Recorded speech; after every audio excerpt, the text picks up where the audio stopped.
atas isu Rohingya tu. Dan semalam saya nak beritahu tuan-tuan, pejabat Presiden Myanmar keluar kenyataan.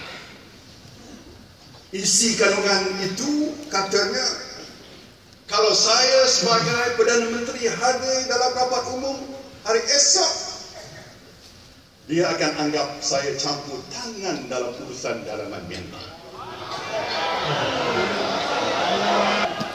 Saya nak beritahu pada dia,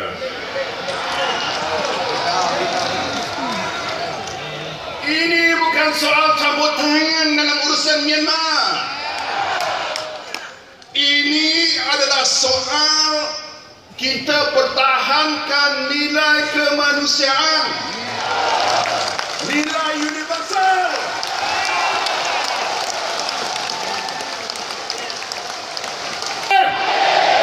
InsyaAllah hari esok Najib Razak, Presiden UMNO akan hadir.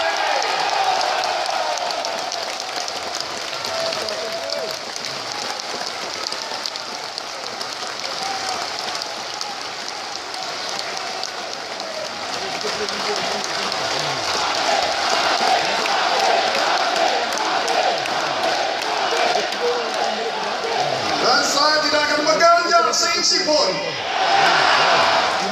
kerana bukan Najib Razak yang hadir. Najib Razak mewakili 3 juta Myanmar.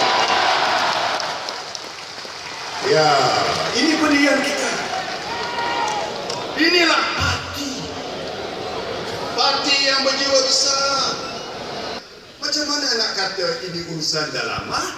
Kalau dia bawa masalah tak boleh selesai di sana, kalau dia zalimi orangnya dengan video yang Datuk Zahid tunjuk tadi, bakar manusia hidup-hidup, manusia, wanita dirogol tanpa belas kesian, anak-anak dicincang hidup-hidup.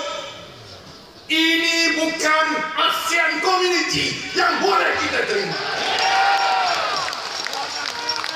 Ini bukan rantau ASEAN, ini tak boleh tolerate behavior yang tidak bertamadun, yang zalim, yang brutal. Kita minta mereka ubah sikap mereka, betulkan keadaan ini. Ini pendirian UMNO. Apa nak jadi-jadi, kita tetap dengan pendirian